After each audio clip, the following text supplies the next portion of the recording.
वक्त हम शानदार चौक पे मून फ्लावर पे मौजूद हैं और हमारे भाई, हमारे दोस्त, हमारी बिरादरी का फख्र जनाब भट्ट साहब हमारे साथ मौजूद हैं जनाब।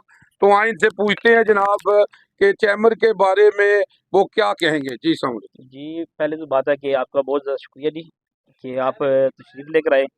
और चैम्बर में अल्हम्दुलिल्लाह जी हमारा जो एक पैनल है माशाल्लाह यूवी जी, और हमारे जो अजीज़ ज़ैद हुसैन भट्ट साहब जो सदर हैं हमारे, अल्हम्दुलिल्लाह वो बहुत ज़्यादा काम कर रहे हैं माशाल्लाह। और हम तो लोगों को कहते हैं कि आप चैम्बर में आएँ, दावत दे रहे हैं सबको कि आप चैम्बर में जाएँ हमारे पास इधर।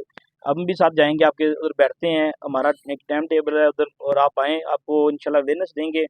इसी तरह बिल्डिंग के वाले पे भी इंशाल्लाह, जैसे आपने पहले बात की है मुझसे, तो वो भी भाई साहब माशाल्लाह बड़े ज़ोर से लगे हुए हैं माशाल्लाह।